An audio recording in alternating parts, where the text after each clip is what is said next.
Mhm. Hello, everyone. My name is Trish McCabe, and welcome to Conversations from the School of Hard Knocks. Today, I have a very special guest. His name is Piere Ingram. Welcome, Pierre. Yes, thank you. Um, I'm glad to be here. Today is an extremely important topic, and by the grace of God, I was able to connect with Pierre on Facebook when Mhm. I we somehow connected in the path along like-minded people. And I saw one of his solo video clips where he said, never call yourself an addict, never make that your identity. And that's what we're going to be talking about today. And so, Pierre, I meant to send you notes, just been too crazy busy. So we're No just going to do worries. this raw and natural and be All our true good. selves.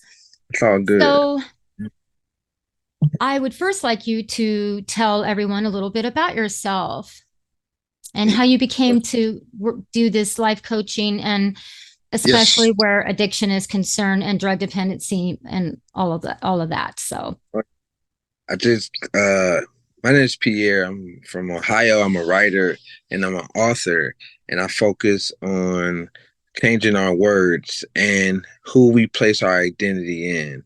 Not It's not an event. It's who we are is not an event. It's who we become, right, from that event, from those events. But I used to be a drug addict for like I say about 15 years. When I started when I was like 12 years old. I was molested when I was like 7 years old, and uh that caused trauma in my life, and that that led to addiction and really just hurting myself, right? And right. just in bad things, right? If we change our language, it changes the things that we see.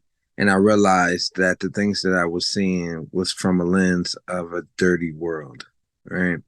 In my eyes, right? Because I was hanging around the wrongest environments and never becoming the best version of myself because I was being bitter instead of better. Let me say that again.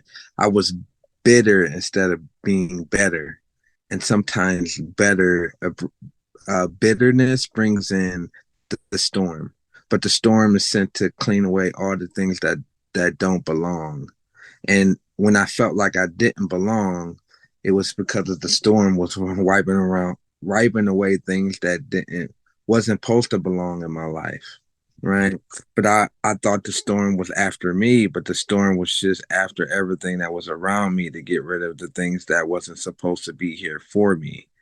So that Mm. allowed me to look inside of me and realize that it's nothing that's outside of me that could ever move me because it's only us that can move us. Sometimes the enemy is our enemy.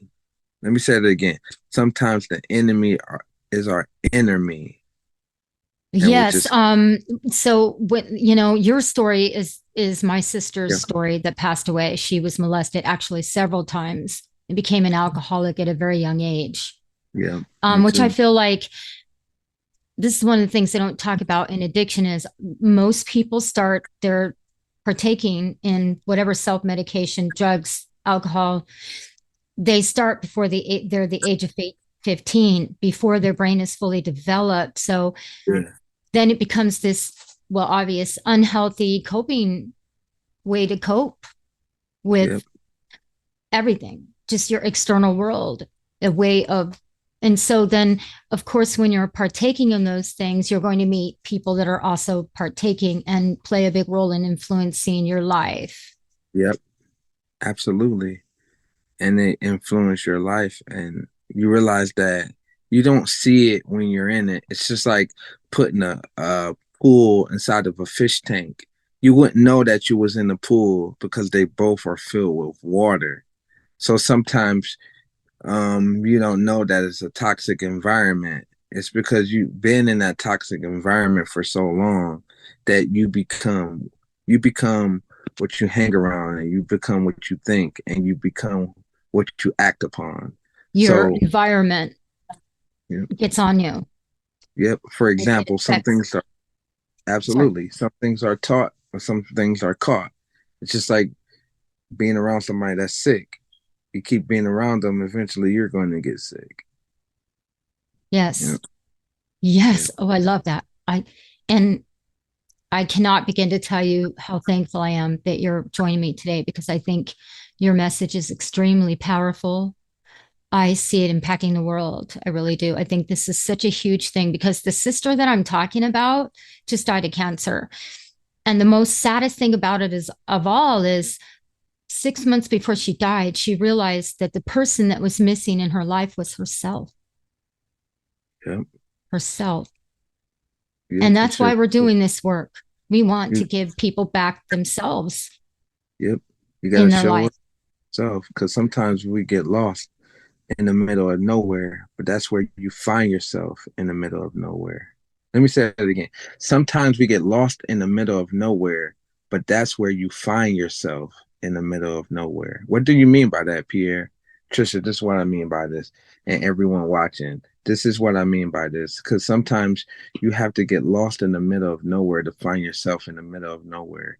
Because sometimes you have to be alone to find yourself, to go to that quiet place inside of your mind, inside of that place where you were molested, inside of that place where you're abused, inside of that place where you was misused, inside of that place where you saw your father grab your mother and slam her into that uh uh table and the glass shattered everywhere, but you seen a piece of your reflection in that same glass that was shattered. And to look inside that piece of glass and say, I could look at myself and I could come out of this. Say it with me. I can come out of this. I can come out of this. Yes, we're living proof, you and I. I grew up in poverty and extreme alcoholism. So it was constant. And four of us five siblings Mm-hmm. took to drinking and drugs. Drinking and drugs. They And picked up that same generational curse of coping mechanism through substance abuse to absolutely. function, to Yeah. function. To Yes, function, to numb. to numb. Don't you? Yeah, because sometimes it's hard to look at those old things that has happened to you, but it's not your fault. It's not your fault. It's just those things that happen to you. But it seems like we attach ourselves to an event instead of realizing that we're stronger and we're more phenomenal than those things that happen to us. Well, And it's not just us. We get relegated. We get relegated. You're an addict. He's an addict. He's an yeah, alcoholic. yeah, He's a felon. And based on one moment, one bad decision, you get yeah, labeled with all these other people, which each person has their own set of unique circumstances. And so when you're lumping them all together, you're thwarting that truth that everything is situational and people are in these situations for different reasons. And that's why, to me, I will say this a lot. There's no such thing as a type of person per se. There's only human behaviors and why we adhere to them, which is what I feel we're doing here. We're getting to the root cause of these yeah. things. So, anyways, so in It's your a journey, what was it that woke you up to this? What was it, an event that happened, or was it a succession of things that happened to you that opened up your eyes to these truths? It was small events because it's these small tweaks that get us onto mountain peaks, or they could be small tweaks that knock you off of that mountain. Let me say that again. It could be small tweaks that get you onto mountain peaks, or it could be small tweaks that knock you off the top of your mountain. Why did I say your mountain? Because your mountain might look different than my mountain. You're different. Your mountain might look different from Trisha's mountain. Yes. In the And way that's we, why to blanket statement people together is not fair. You're not considering the details. The yes, details are where the meat and potatoes are. That's why they say the devil's in the details. When you don't know what the details are, shenanigans can happen. People can take advantage of you. They can yep, put you in that box and say, you're just an addict. yep. And that's not what's happening. There's so much more than just being an addict. So much. So It's much so more. much. If you Yeah. if the roots are crooked, the tree grows up sideways. Let me say, Hmm. if the roots are crooked, the tree will grow sideways. It won't grow straight. It will grow crooked. but as God said, he went before you to make all the crooked paths straight. Let me say that again. He says that he will walk before you and make all the crooked paths straight. Well, the reason why he said that is because even in your childhood, he knows things happen to you, but he already went before you to straighten it all out. Hmm. Yeah. Because he knows that things happen to us when we were kids that we have no control over. And sometimes our roots are contaminated and Damaged. Hmm. damaged, and the tree grows crooked. I feel so much of that. And I get in a lot of debates with people online, comes from our environment. People say, why don't you just love and honor yourself? Well, you have to be in an environment where people are supportive of that. Yep. It Honoring ain't you. just you. It's not just you. Yeah, you need a support system. It's not just Yeah. you don't have it all together. It's you're not in a situation where you're being supported in having a selfhood, speaking for yourself. You know, when you're in this place, what I've discovered, and it's happened to my brother, when you're in a position to where you're partaking in drugs and alcohol and they deem you um, Mm, a screw up or whatever, right. people can puppeteer you and use that to their advantage. So there's a Yeah. lot of that going on in society where they don't want you to get well because they're benefiting from you not having a selfhood. Absolutely. Like rehab centers, they benefit Oh. from you getting well. It's like, hey, it's like the Lord is my help, but the demon gave me a band-aid. Who is the demon? It's disguised as rehab centers. It's disguised as hospitals that give you medicine for things that you don't even have. Right? They Mm-hmm. give you Oh my they gosh, yes. right, Yes. 'cause they could just keep making you pay for more band-aids when the band-aids get soggy and get all dirty and you need a new one. And what is the ultimate healing answer? What is the answer to me? That answer is a selfhood. When you don't have your own self, you can be puppeteered in many different ways by the Yeah, outside world. When you don't have a sense of yourself, a true sense of yourself, what works for you, your boundaries, um, and everything else in between. What are your thoughts on that? and I believe that you got to know who you truly are, because everybody got to run their own race. But nowadays, everybody got to be like everybody. Like, oh, because this works for somebody, follow the blueprint. Don't do things on your own. Just follow the blueprint. Okay, your blueprint might look different from that guy's blueprint. Like it said, Yes. don't reinvent the wheel, but who made the bus? Like they said, don't reinvent the wheel. Don't. They always say that.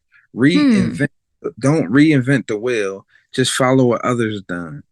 Okay, Mhm. cool. But they started something new, right? They had Right. to start something new. How about what if you ask yourself, like, what new thing shall I start? Right? If you're following, not reinventing the wheel, you're not creating nothing new. You're just following everyone else. People pleasing. Yes. I feel people pleasing is a huge, most toxic thing we have going in society. And the other one that I see all the time is extremely frustrating is you just have to be happy. So if I put anything serious on I'm not being happy, happiness is up to the individual. What works for one person doesn't always work for another person. There is no one size fits all. Happiness is living your life on your own terms, not somebody else's idea of what it should look like. You're the one Right. living it. Shouldn't it You, be yours to say? Right? yeah, that's why you're supposed to be like, what do you think if they, if someone's in a rehab center, you should always ask a person what they've been through, ask them what you want to know their story, and ask them what's the best thing that they think that they can do to help themselves. What's the best way that they think they can do? How can we come together and do this together? Like, because they know what they need to do. Like, I'm serious. Everyone knows exactly what they need to do to come out of it. It's just sometimes they need accountability and someone that believes that they can do it. And they should, and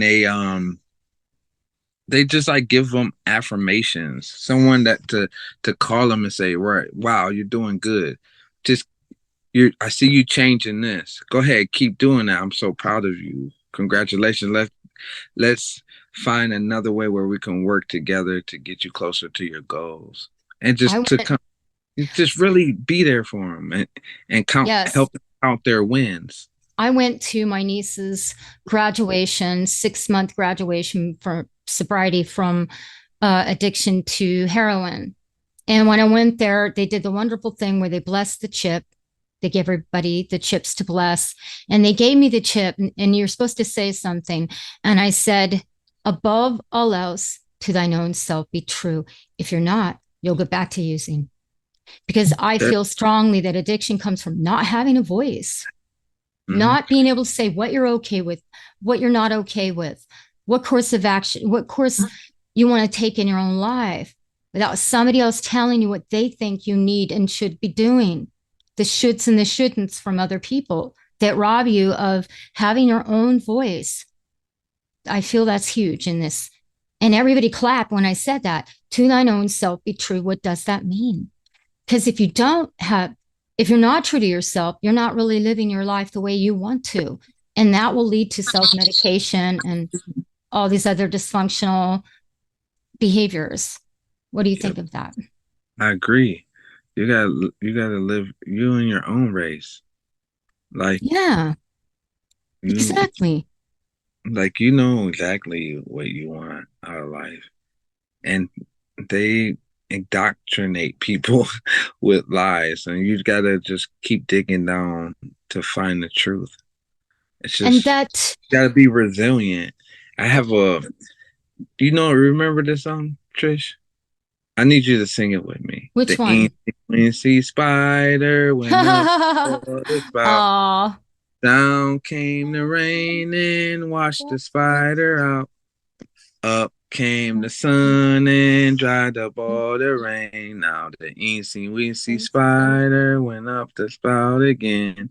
I remember my dad he used to grab this brown country crock bowl. After he used it with the butter in it, he would use it all up and he would save them in the cabinets. We would walk in the kitchen. He would put them on the third shelf with his right hand. He would take his right hand. He would put the bowls in the shelf and he would grab those. I was about 5 years old. He would tell me to go to the bathroom. He's like, let's go I'm gonna give you a bath today. He would give me a bath. He would take this crunchy crock bowl, he would sit on the toilet, turn the turn the knobs, turn the water on. He'll tell me to hop in the tub with a whole bunch of bubbles, and he would take this country crock bowl and he would sing this song to me, and it was that song. The eensy weensy spider went up the water spout, and he'll take the country crock bowl and he'll be like, "Hey, peace, how you doing?"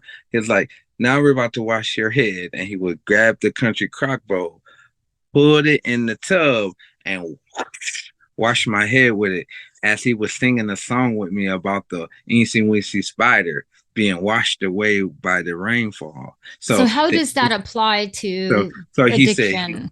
he would wash it out, and I will always remember this song, and Hmm.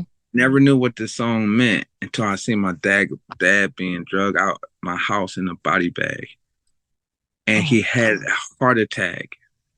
He had a heart attack, and I will think about the song when I was speaking to the EMS lady, and they dragged his body out because he had a heart attack.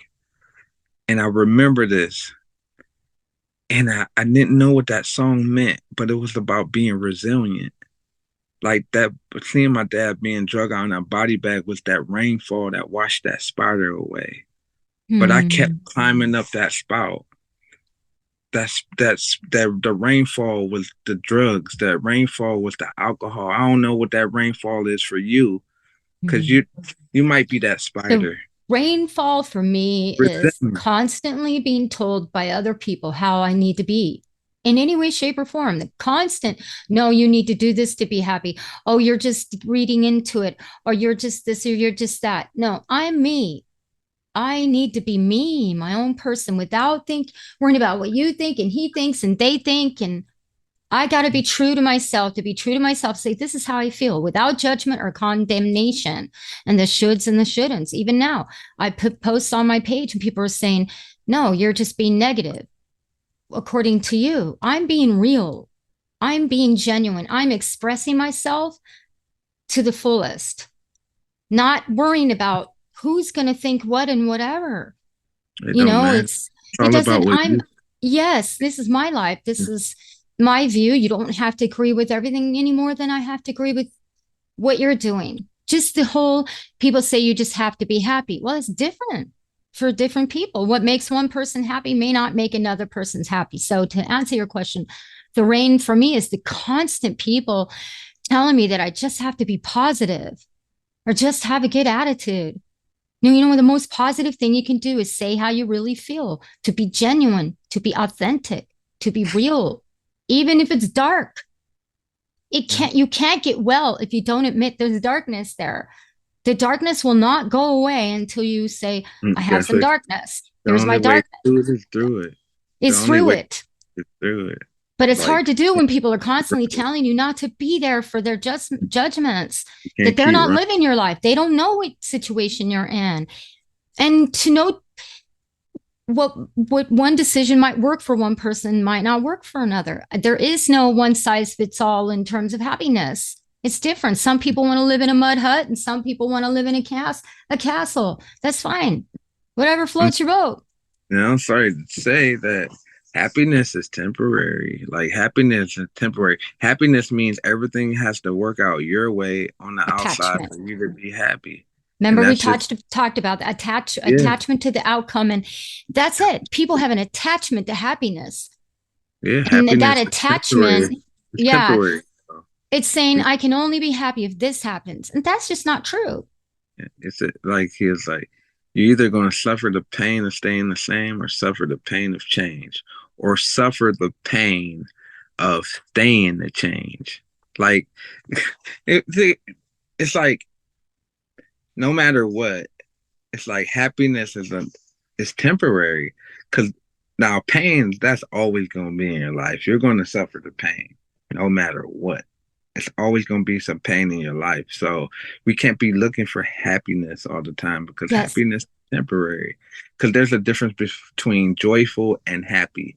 Joyful means no matter what's happening on the outside of me, no matter what happens, I'm going to still be at peace inside of myself, because it You doesn't know, matter what's on the outside. some months ago, I was talking with my godmom about molestation and Yeah, that's a deep one. importance of it. What are we going to do? How we, of course, I'm passionate about it. And she's like, well, I just want you to be happy. I'm happiest when I can talk when I can say how I feel about something Yep. openly and honestly. I'm happiest when I can cry if I feel like crying. Be It's angry good if I feel because like being it's emotion. angry. You got to feel your emotions. Like Yes, you can't just like ignore them like they're not here. Because the more you resist, the more it persists. Say it because with it me. The needs to more be. you More you resist, resist, the more it the more it persists, which is persists. Carl Jung. He's the one that cornered Yeah, this stuff, the he said shadow that. self and all of it. Yeah, So yeah. where does this, Yeah, what role does this play in addiction? This attachment to happiness? yeah. They say that in a lot of those group sessions. Like they like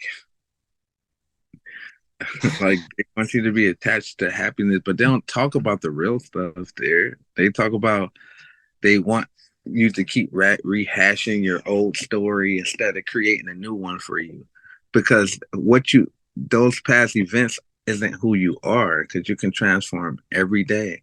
I transform every Yes, day. Like yes. we transform every day. Like yesterday, I was ain't the same Pierre I was yesterday. I'm not the same person I was yesterday. Every day you build more wisdom Yeah, and self yeah. knowledge.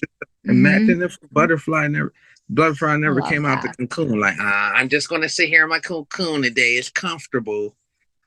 I'm happy here because it's comfortable. We would never have no butterflies. Have you ever seen a butterfly fly backwards?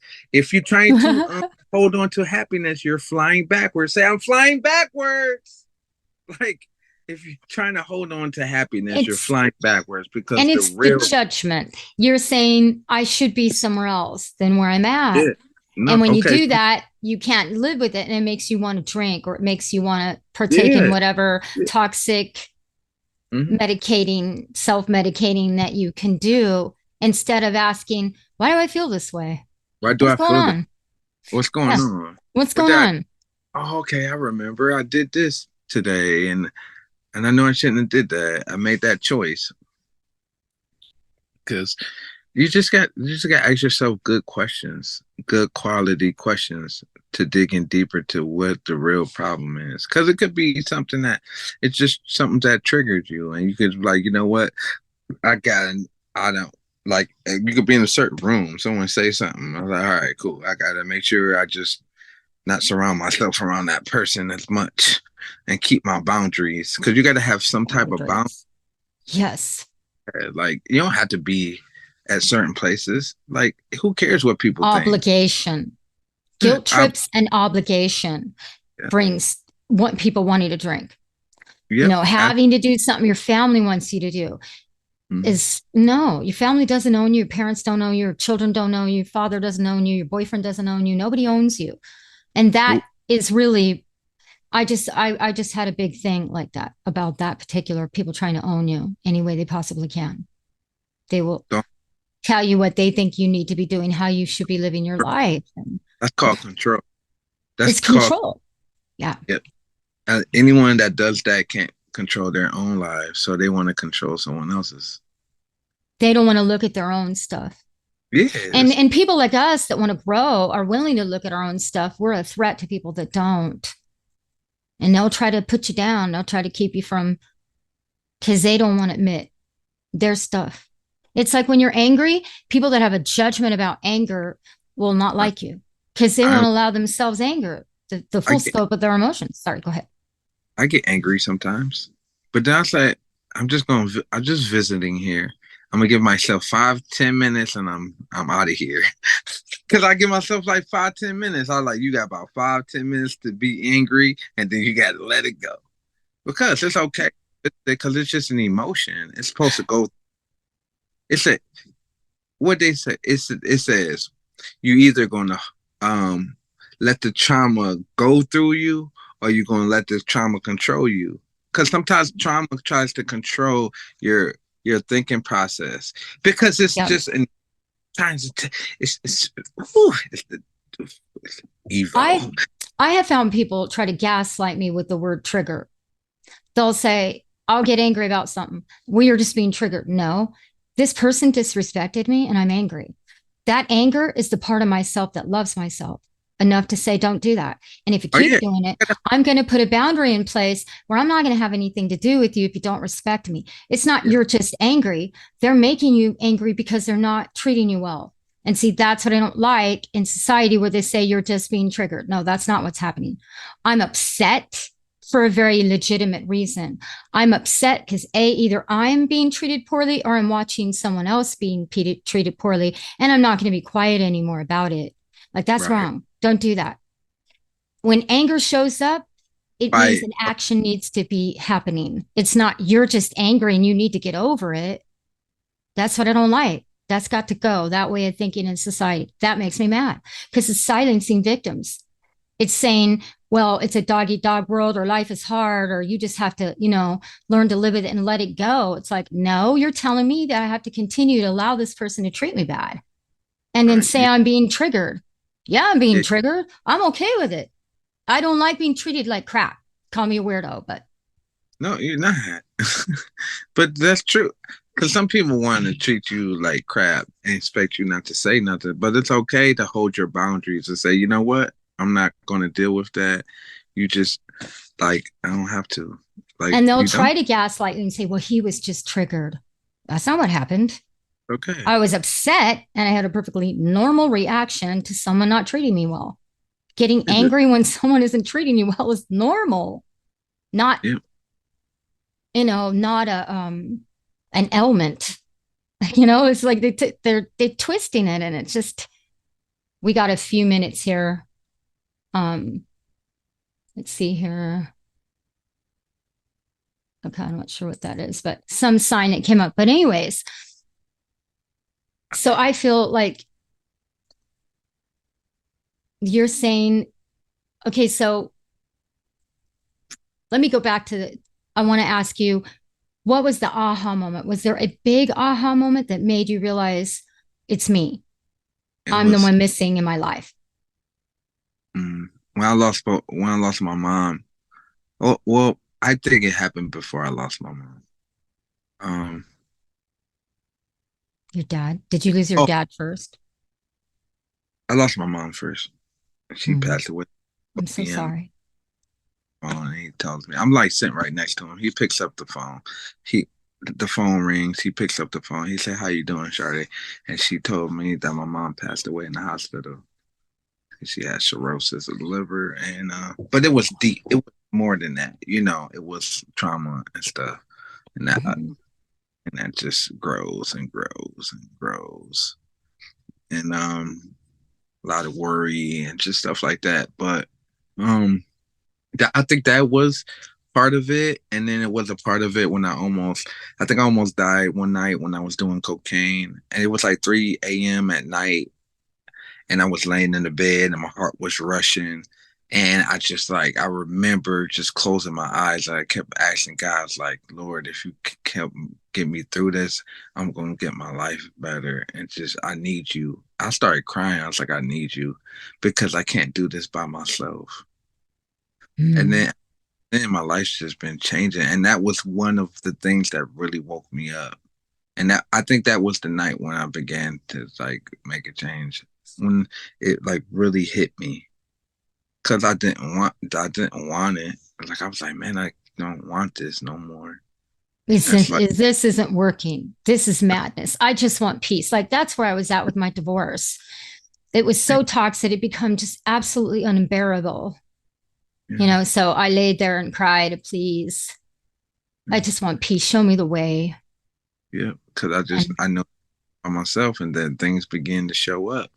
I just started yes, to change. people show up too Yeah, in the best way. I Like it's lost a when the student is ready, the teacher will appear once you're open like that. Okay, I surrender. Okay, show me what to do, right? to do. Absolutely. I'm open. Show me what to do. When the student is ready, the teacher would show. But first, I had to leave a lot of old people alone. Yeah, and a lot of people fell off. It's just like an eagle. When the eagle's flying, some crows peck at a eagle's back, and you know the eagle flies higher, and then the crow falls off because of the altitude that the eagle goes, and the crow can't breathe as high as the eagle goes, so it falls off the eagle's back, and that's just like when people hang on your life and people start to fall off, like your divorce and other things start to happen, it's because you're starting to fly at a high altitude. Say altitude, Trish. Altitude. When you start Yes. to at a high altitude, those birds, those crows. I don't know what that crow is for you. That guy you was divorced with, mine was drugs and Family alcohol. members, family members that don't want to get well. When you try to get well, they'll try to keep you down like crabs in a bucket. When they're Yeah. miserable, they don't want you to be happy. I'm sorry, I hate to say that. It doesn't mean I don't love my family, but I had to let several of them go in the last month. I just had to Okay. to save myself. I knew if I didn't, I was going to go down with it. I was like 100 pounds at the end of Wow. my marriage. Wow. People thought I had cancer. You know, I couldn't, it was going to kill me. I knew if I didn't get out, I'd be dead. Wow, Trish. And I'm my sorry. addiction is trying to save broken people. I don't even like to use that word. People that have not Yeah. done what we're doing, that have not done the work. You cannot do that for another person. You cannot do their work for them. And what I was, that was Work my for addiction, avoiding myself by trying to help somebody else to my own detriment, oh, Trish. Wow. especially my family. Because And sometimes, and then I look at sometimes I know how that is. And sometimes we gotta have compassion for people because they don't know what they don't know. And you have to just go and do your thing and help and pray and hope that one day that they catch on. Because if they catch on, then you can go back and help them because then they'll start to understand. But while you're on your journey is for you. And it's just proud of you, though. I just want it's to tell your you that. own. It's your own. Your journey is your own. It can't be somebody else's. And we do that a lot. We think we need to tell somebody where we think they should be at in their life. And that's not our job. Our job is to support them to figure it out for themselves, to Job is create the space for them to be wherever they're at without the shoulds and shouldn'ts, without insisting that they do it the way we think they should be doing it. It it squelches them in their spirit and their ability to discern things on their own merit, right? I mean, I feel anyways. wow. It's a, I think that's what you just said. That's just like you gotta have your mind open. Like I said, like they say, a closed mouth don't get fed. But I wonder what happens to a closed mind. A mm, closed fed, but what happens to a closed mind? Because a lot of people has closed mind. They're not ready to open it yet. The they more they have to open, really face their then you demons, got so to speak. yeah, we all have them. We We still all got have stuff. them. We Mm-hmm. all still growing, right? Yes. And it's better when you grow together, and that's the that's why that's why I think like sharing things that you've been through with others and having podcasts are so important because when you start to share things with people, they're like, man, I'm not alone. I thought I was alone in this. Especially when you're growing, because when you're growing, other people fall off and then you feel alone. And then, which that alone period is just a phase. That's just a level that you're on. Everyone goes through it and everyone grows through it, right? Everyone's going to Yes. grow and go through it. But it's an amazing experience because when you find someone that's on that level, you're like, it's okay, it's going to be okay. And you can have compassion for them and just be there for them when they need you. Instead of, you know, telling them what you think they need to do.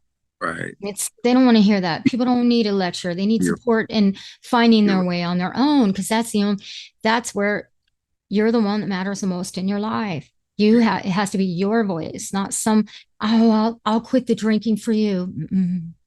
you can't. It It don't just work. won't work. I stopped doing that. I used to do it all the time, try to tell people what to do. I was like, Pierre, Me just too. Oh, stop. yes. I used to be like, stop, bro. You're holding your own self back. And you're holding Mm-hmm. them back too, because they're not gonna be able to see what you're doing in your life because you're too busy trying to tell them what to do. You're not focused on the stuff that you need to do. And Your own stuff. Mm-hmm. now they're gonna have an example because you're gonna be like like knocking on the door and nobody's answering. Like, People say you know the truth by the way it feels. oh yeah, don't feel good. And, when you feel something, be truthful about what you're feeling. That's where Mm, the answer is. Feelings are connected to our central nervous system. That's how we know where we're at. It's our compass for decision making. If you don't know how you're feeling, how can you make a good decision? Because you don't know why you're feeling it. So if you're always, I don't want to feel that, I don't want to be that, oh, anger is bad, sorrow is bad, bad, bad, bad, telling yourself not to feel it doesn't work. Then you'll take to self medicating to push it down and force it down. I always say this of self medication to force it down, to push it down, and I used to do that all the time. And then I realized that the only way to heal it was to feel it. Yes. So the only way to heal it was to feel it, and all these things shall be revealed, for I could know and see what's real.